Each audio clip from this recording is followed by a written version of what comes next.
Hey guys, my name is Thor Bradley. You probably only recognize me from my TikTok videos.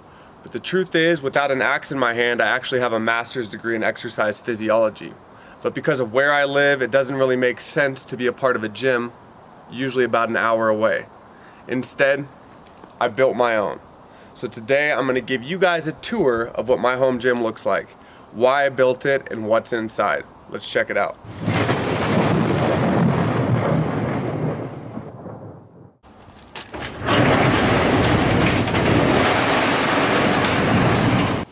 Now, a lot of people don't know this about me, but I was an NCAA Division I strength and conditioning coach. I worked with athletics, and it was my job to get top-tier athletes in the best shape and help them avoid or even repair injury. Now, with that history, I still do some fitness modeling, so it's super important for me to have somewhere to work out because it is technically my job. Now that I'm not a strength coach anymore and I'm officially full-time, it's even more important that I'm my own boss. It's more important for me to have somewhere to go to sort of block out the world and get my workouts done. But with that said, even though I make more money now than I used to at the university, I only made $50,000 a year, humbly, but I made $50,000 a year while I was working there. So that's the budget I was on when I built this home gym. I was not making a significant amount of money. I was having to budget, figure out a way to buy equipment, which we know is very expensive. So first, before we even get into this, understand how important it is for you to be the type of person that is willing to look through your local Facebook marketplace. I was able to do it even out here, and Craigslist. You might have to do a little extra driving for something that's a lot cheaper, but you're gonna save a ton of money, and a lot of workout equipment is quite simple to work on. So you gotta be willing to buy some used stuff to get this job done if you're on a budget. Keep that in mind and you'll still find some awesome pieces. Now let's get into my home gym. Now for most people, one of the things they're not able to afford or purchase is a cable machine. I know for me it's critical, for most people it's critical to have a cable machine because the resistance curve is so much different than using free weights. But this is my cable machine. I hate it. Now it's important to be honest with you guys because obviously this was not cheap to buy. This is from Frey Fitness. This is not an attempt to put them on blast. I hope the most and the best for their company. But to be completely honest with you, if I got this for half price, I still would not buy it again. So this piece of equipment, not only do I not recommend it, I recommend you hold out and find anything else when given the chance to find a good cable stack. For me now, obviously I do make more money than I used to, but I'm not really willing to go replace the whole thing until I'm able to sell this one for a good deal. I'm not gonna make much money on it because I'm not willing to sell this to somebody for a high cost because I don't really approve of it. But I will say the one benefit there is that it has two cables, which allows me to do some pressing and flying, some two-handed motions, which is important. It does have an area to do some good pull-ups. But aside from that, the cable system itself is just so remedial. It really isn't great, and I don't know, I always have issues with the pulleys. It's not my favorite. So I do not recommend this machine, but I do recommend that you save up in your home gym to get a cable machine. Now what you can't see behind it, which might be just as important as a cable machine, is a BOSU or yoga ball. I think BOSU balls are considered a half one, so this is my physio ball right here. And you definitely need one. Gym, and I have TRX Straps next.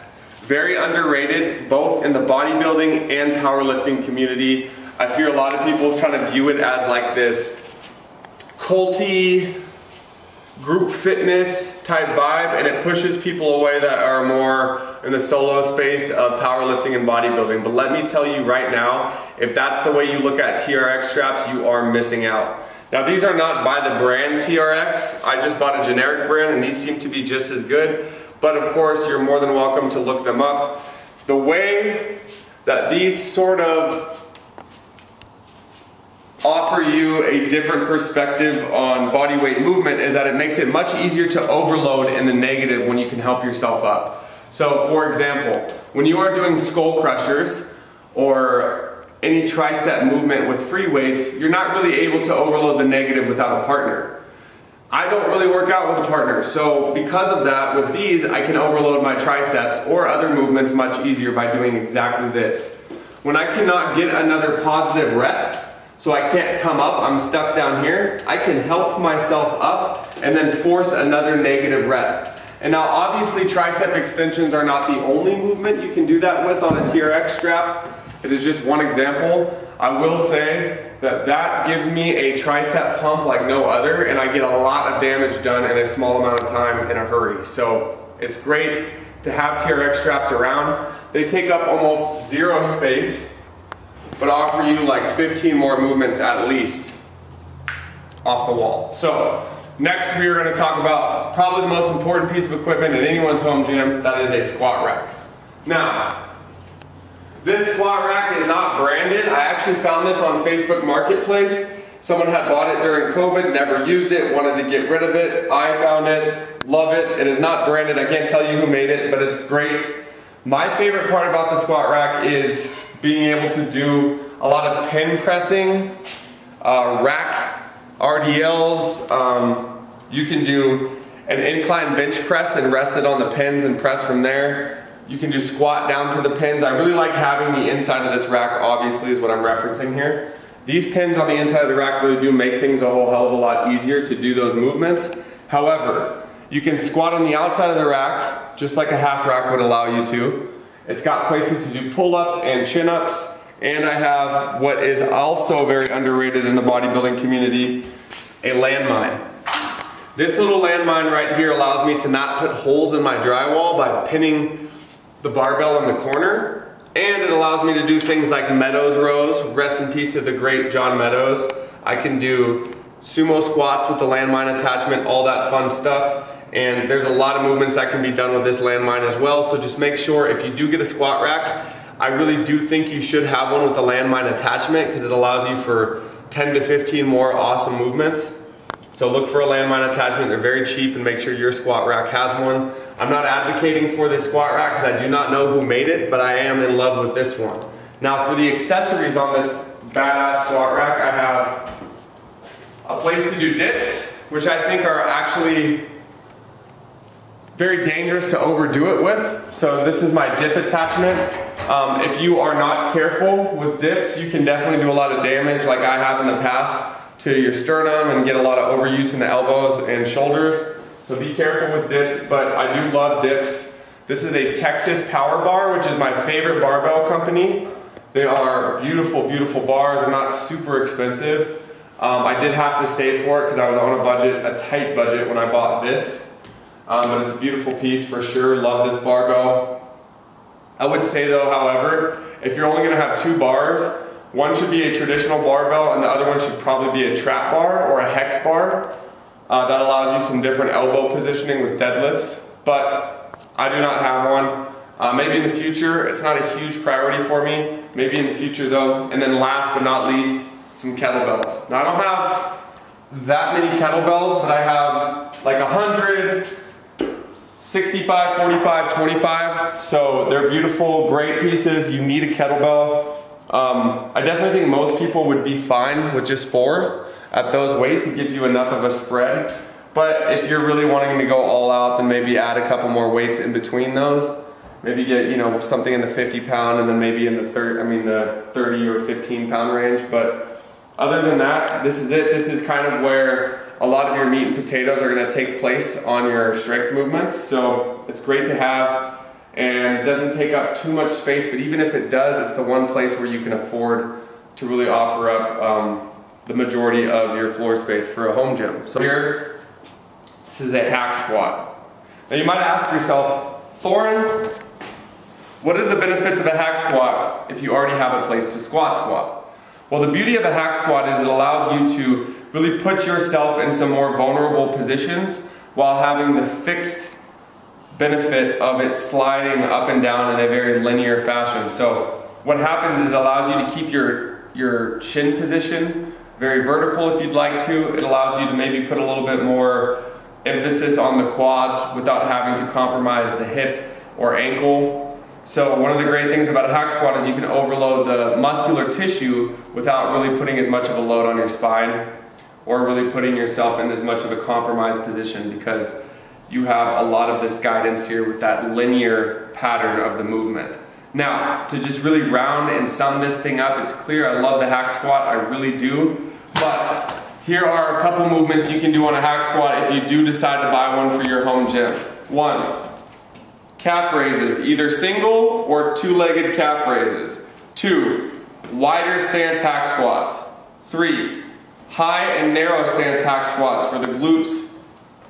4, traditional, or 5, narrow. And then last but certainly not least, one of my favorites, you can do a split stance to really overload the tissue in the quad. And there you have a multitude of reasons to buy a hack squat. There was like 6 movements there, and I'm really not even having to dig that deep to come up with them. So as we move on, just keep in mind, I do not have a leg press.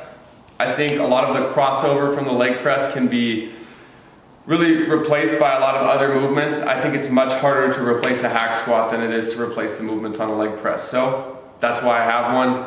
You can make up your mind for yourself, but I found this one on Craigslist for very cheap. I think I paid $350 for it, which I know is expensive, but I wasn't buying all this stuff all at once. I was buying these pieces one at a time. So it was pretty manageable for me to figure out a way to justify that $350. And I did, so I bought that on a budget, and I'm still very happy with it. Now, I am going to try to get this whole corner done at once in a quicker way. I know I talked a lot about this, the squat rack and the hack squat. I'm going to try to keep this simple. If you do not have bands in your home gym, it's not a home gym yet. Let's be very clear. Out of all the things I've talked about so far, bands are the most versatile. No, don't overlook them because you're a bodybuilder and you're about growing muscle. No, the bands are very underrated in so many walks and facets of the fitness industry. So just make sure you have a plethora of bands to choose from. I use almost exclusively pull-up style bands.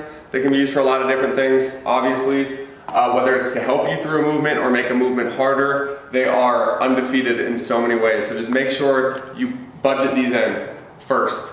They're the most important.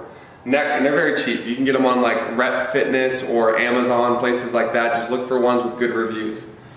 Next we have this, which is non-mandatory for your home gym, but when the internet started calling me Thor instead of Thorin, because Thorin's my real first whole name, everybody started calling me Thor when they saw that Thor was inside of my name. My mother bought me this because she ran into a random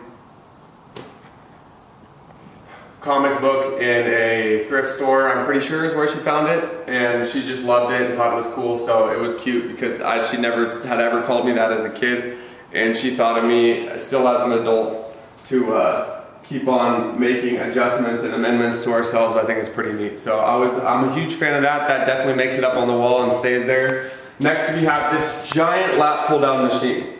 Now obviously we know what a lat pull down machine does, all the things you can do with it. If this one looks oversized, it is. This was from the university I used to work at. They were long done with it. They stopped using it in like the late 90s, and it's huge. It was built for basketball players, so you can notice I'm 6 feet tall. I'm not a small guy. I have a huge wingspan, and when I sit all the way down, I can't get anywhere near the top. So it's built for big guys, big people, tall and long people. But here's another reason why I invested in a lat pull down, and you might want to as well. I do not have that many hamstring pieces in my gym, but this one allows me to do Nordics and modified Nordics by using this facing this way. It offers me more potential for different types of movements. So my hamstrings are kind of destroyed right now. I'm not going to do a ton of movement with it, but that's just an example. That was a modified Nordic, and I can use my lat pull down for another piece of leg equipment, and that's pretty cool. Now before I get out of this corner, I will point out some simple things here. This weight tree is not going to be here much longer because I'm just going to use one that posts on the wall, but these are bumper plates. Now you might ask yourself, if you have metal plates, why would you also have bumper plates? I like keeping a bunch of 25-pound bumper plates around so I can do some movements like hang cleans and power cleans and drop a barbell on the floor without worrying about it. So that's been very beneficial to have bumper plates when you don't want to chew up your mats and your flooring. I think they're critical to have around for floor movements, even sometimes doing some different rowing patterns when you really want to bounce them off the floor, or not bounce, but rest it hard on the floor. It can be great for that. And then we have some yoga mats. We have a belt and an arm blaster. That's for those old school Arnold style bicep blasters. And then, of course, should not be overlooked, hip band, hip circle. These bands are super cheap. Get them from any brand online that you like. Just look for good reviews as always. This should be kept around just for your hip health, or maybe a leg day warm up. And then jump ropes. I know a lot of people watching here think, well, jump ropes are kind of, you know, simple, old school way of doing cardio. Yeah, and most people can't jump rope for 5 minutes straight. And if you can't jump rope for 5 minutes straight, it's time to start. Rings. I know, kind of a strange thing to see in someone's gym that is not a CrossFitter. But here's why I love rings. One, I can do some hanging leg raises here, which is nice. My abs are actually really sore from these just yesterday. But another reason why I love rings is because it is not a fixed bar. So because of that nice ergonomic ability for me to turn my elbows or even get a nice 45 degree while doing pull-ups, or if you're wanting to do muscle ups, it gives your elbows, wrists, and shoulders a big break.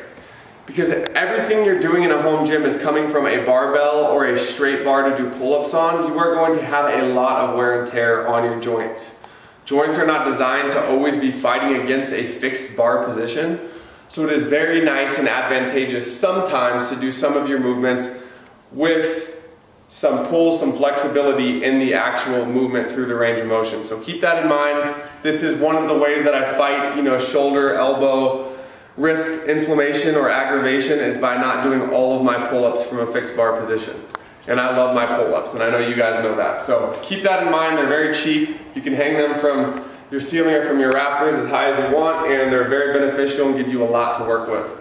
Now, I know we've talked a lot about equipment that I love, equipment that I hate.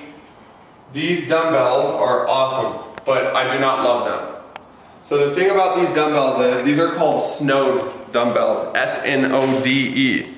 These are adjustable dumbbells, and they're nice because they're steel or metal, iron, whatever they made them out of, who knows. I don't know exactly what they made them out of, but these are actual, genuine vibe of these is that they actually feel like a true dumbbell. They've been a lifesaver, and they were like $500 something. Here's my issue. They only go up to 50 pounds, and the increments are not super, like, look, it goes from 18 to 26. That's a big jump if you're someone into bodybuilding. 18 to 26, and it's obviously not that smooth, to 34, all the way up to 50. They're still really cool, but here's the deal. They were inexpensive at the time, but now there's this company called Smart Fit. I actually don't think that's the name, but you'll find them, Nuobell dumbbells, which are similar, but they go up to like 80. And it's only like 700 bucks. Well, that's still a lot of money, but way cheaper than a whole dumbbell rack, and they do the same exact thing. So these are space savers. These were cheaper, but I still think you'd rather just save an extra $200 and buy the real thing. These were on Amazon. And again, they have not had really any problems, quote unquote, but they need WD-40 here and there, and they only go up to 50 pounds. So it is what it is. They still have done a really good job for me, but I'd really like to throw around some weight with the dumbbells because I don't like having to use a fixed bar, like we said, every time I want to do some heavier pressing. So keep that in mind. They're not horrible, they're not great, they're just right down the middle. I would still probably buy them again if Nuobells didn't exist, but because Nuobells exist now, I will be upgrading these as soon as I possibly can. But again, I was on a budget, and these people were able to ship them in like 5 days. So at the time during COVID, this doesn't look important or seem important, but sunlight. It's a dark space on purpose because it's easier to film in here. But a little bit of sunlight is nice, so having this installed was great. It ended up being a whole hassle because it was an exterior door when it was more set up for an interior framed door, but it wasn't a big deal. I think Lowe's ended up being able to handle it, so it was fine. Next we have this machine. What the hell is this? Ugly as fuck. Really, it is ugly as fuck. But this machine is not only rare and hard to find, it is chain plate loaded, but it is chain driven, which is beautiful. For those of you who have never had the opportunity to run a machine that is chain driven, it really is that awesome. Now, this is, it's called a bear squat. Essentially, it's a pretty spine safe sort of version of squatting for people who have ever had a history of back problems. But it was also a machine designed for athletes to help them load up weight while doing jumping patterns. I know, super weird, but I like to use it for some more aesthetic reasons. One, with a bear squat, I can do shrugs or calf raises. Now obviously I can elevate my toes so that the calf raises are more effective, but those are two great movements that you don't typically get the opportunity to buy a machine. I would never buy just a calf raise machine because it's pointless, it only does one thing. This does it and does many other things. Next, I can squat on a flat floor. I can do good mornings safely. If something's been bothering me, it's a great way to sort of make the good morning a little bit smoother and less axial loading. I can put one foot up and do a step back lunge and really just get into my glutes a lot more. This machine is hard to beat. And because of that, it has sort of become one of my favorite machines, you know, ever. I really am a huge fan of it. It does a lot of things. And I think I'd rather keep this than use a leg press. I know it sounds crazy, but it's just so much easier to do that front foot step back lunge and just devastate my glutes, and that is obviously a great way to use it. Now this would not be considered a necessity. So out of all the things we've talked about in this room, this is not a necessity. You do not need one, but I felt like it's one of the cool pieces that you still like to learn about and know why I have it, and that's why I have it. So if you can't find one, do not put it on your list. But if you do come across one, Super Cat, it's a weird name for a machine. It's called a Super Cat, and it is called a bear squat. It's an awesome machine, it really is. For what it's worth, I got it from my old job, and it holds a little bit of nostalgia for me because of that. It is, of course, not of the caliber or quality for a modern university to use for their athletes.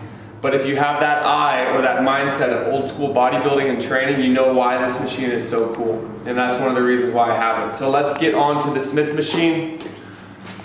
The most hated piece of gym equipment by professionals all across America is a Smith machine. Why is that? Well, a lot of people used to say it helps you with your proprioception. Not having to balance as much means you're not using those protective, you know, pocket muscles and tertiary muscles all around your body. That's all bullshit. Truth is, a Smith machine allows you to get into some body positions you would never be able to with a barbell. For example, when I'm squatting, my shins can stay still while I squat behind and put a lot more load on my quads. I can decide in angular ways how I want to load up my tissue, and gravity has much less of an impact on what I'm doing. So I can be more specific with a Smith machine, and that is what is so beautiful about it. So if you don't have a Smith machine and you're sort of an elitist, maybe rethink that. I think a Smith machine and a squat rack are different enough to justify having both of them. Just make sure you never buy yourself a lightweight Smith machine. I made the mistake of buying my first Smith machine through that same company, Frey Fitness, that we talked about. I replied to them because the machine was not great. It was their lightweight Smith machine. It's what I could afford at the time. And I think it was like 400 bucks or something. You can look it up yourself. It was a Frey Fitness Smith machine, their lightweight version. It was a gray or silver machine. When I wrote the company to tell them the struggles I was having with the Smith machine, they wrote me back and said, well, nobody else has complained about it. That was their reply.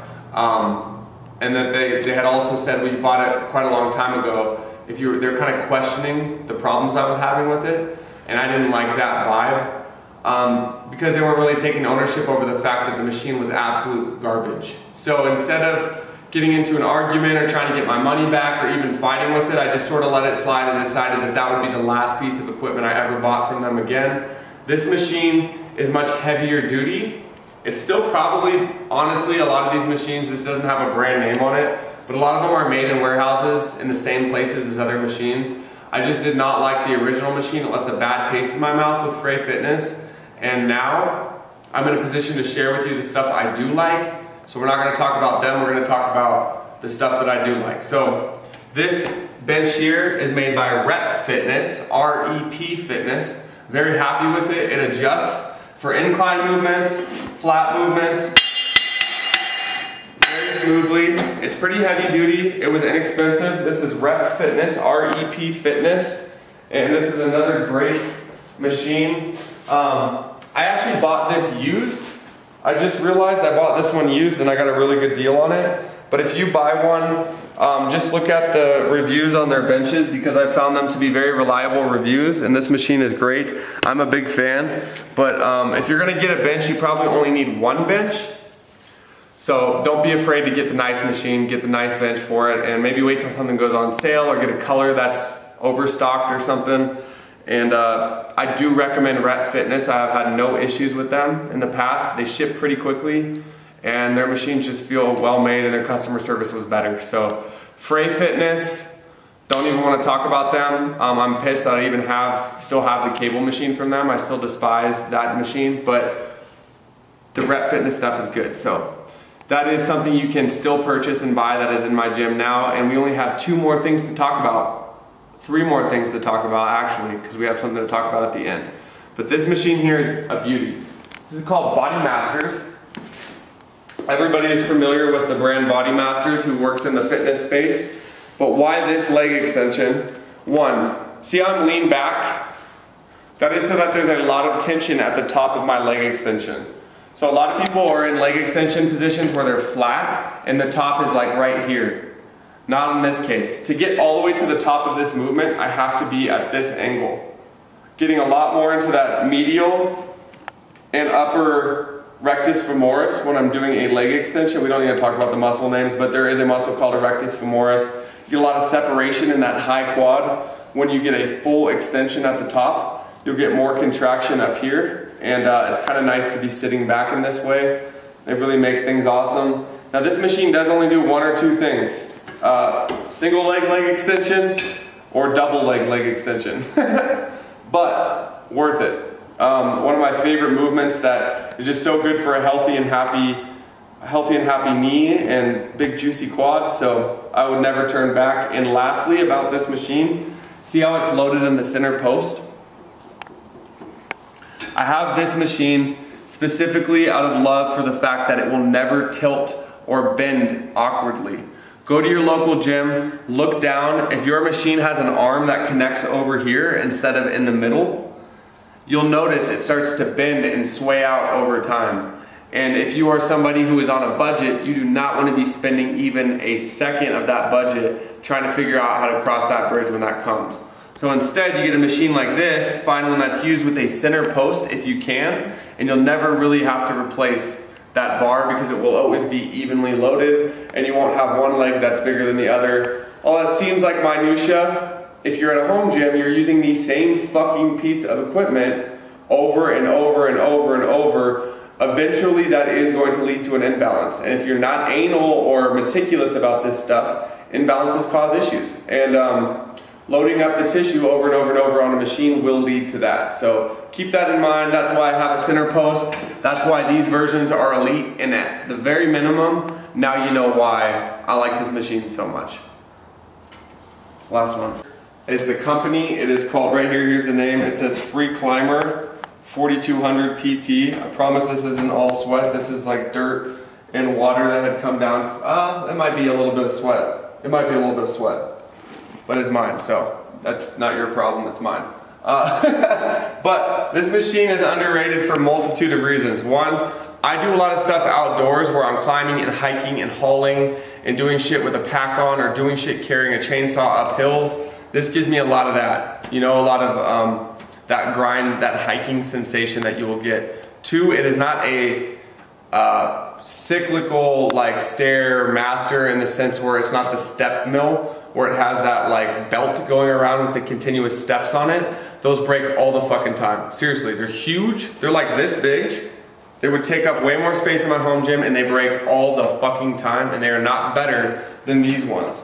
People just don't like these ones because they look at them and think, oh, that's an old looking machine. It must not be as good. No, this is probably the most slept on cardio machine out there aside from maybe a Versa Climber. So if you see one and you can get a good deal on one, look for one of those two. because for cardio, it is unbeatable. They're awesome. They get the job done, take up way less space and energy than a treadmill. And in my opinion, it's just superior in every way. And it's low impact, so your knees can do this for the rest of your life, and you can continue to do it with no issues.